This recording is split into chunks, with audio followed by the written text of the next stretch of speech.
to the original angles. Okay, so let's go see how we would do that now.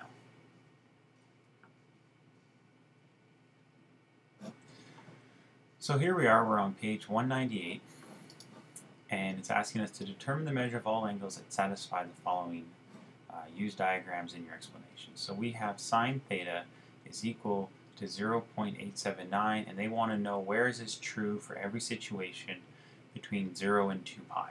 So remember that when we're talking about that, this is 0 when I start.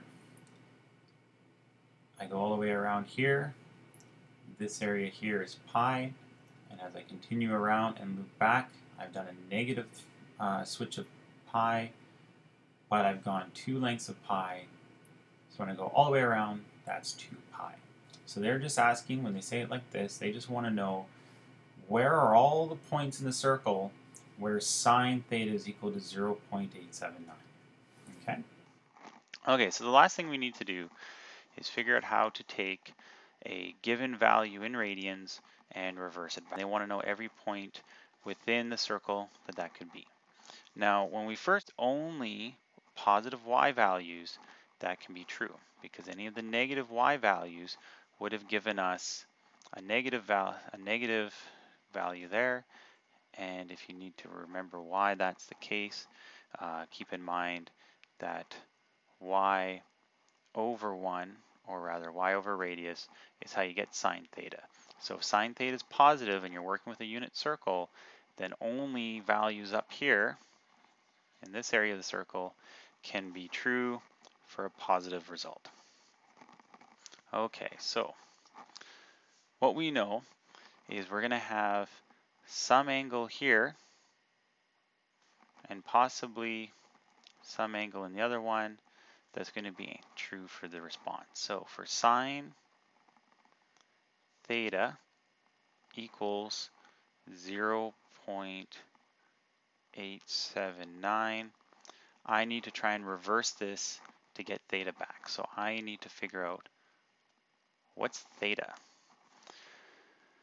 So when we're working on this, I'm going to use a reciprocal function. I'm going to use sine -1. And keep in mind that sine of -1 would be the same as 1 over sine theta. And remember that 1 over sine theta, I ran out of room, so I'll have to do it this way. 1 over sine theta should be our secant theta process. So reciprocal trigonometric functions is they undo what the sine or other trigonometric functions did. Now, there's not really a secant theta in your calculator, but you should have a sine -1, which is normally done with the second function key.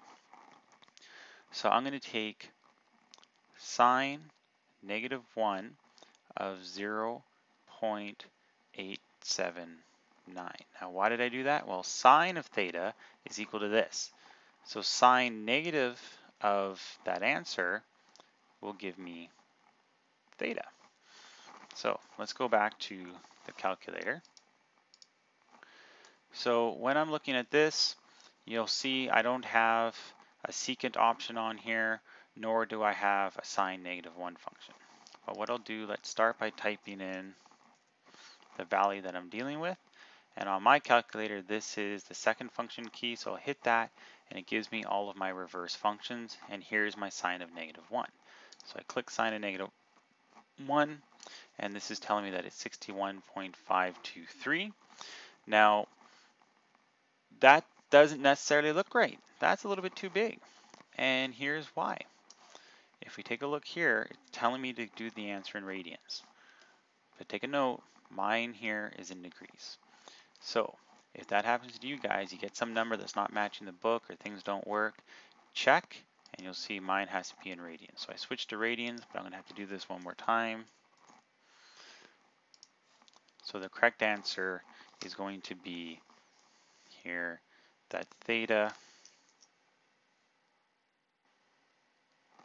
is equal to 1.073. So we can say that that's approximately 1, and I now want to figure out where is that on here. So pi over 2 would be here, and I can get an approximation of what that value is. Okay, so let's get rid of that. Pi divided by 2 is going to be 1.57. Let's call that 1.56. So I know that here, this is 1.56. So so I guess it would actually be more like probably this here. So just ignore that line. So this would be the triangle that I'm looking for. Okay, this would be point P where theta equals 1.1. So that's how I got that. Okay, now I need to figure out where is it on the opposite side. So that's probably going to be somewhere like this here. So I need to find that point. And what would that be? Well, that's going to be 1.1 here. So I would solve that by saying pi minus theta. And pi I know is 3.14159 minus 1.1. So this angle here, because remember, this is the angle I'm looking for, not this one, is going to be 2.04159.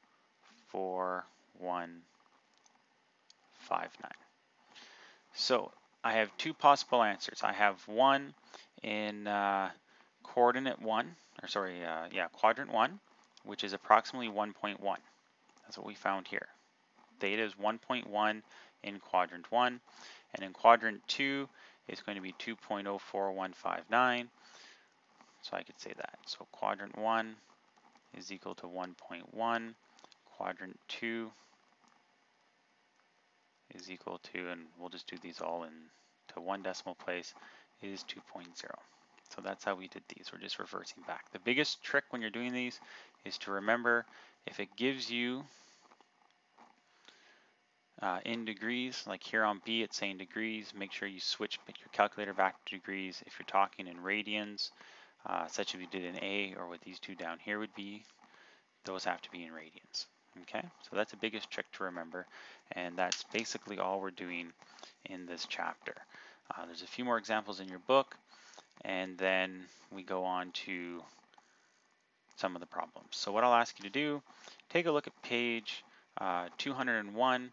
It gives you a nice summary of the information we've covered in this particular example, and then from there you can go on to your homework. What I'll do is I got a few things to take care of, and then I'll toss up a few more videos that walk through some of the examples.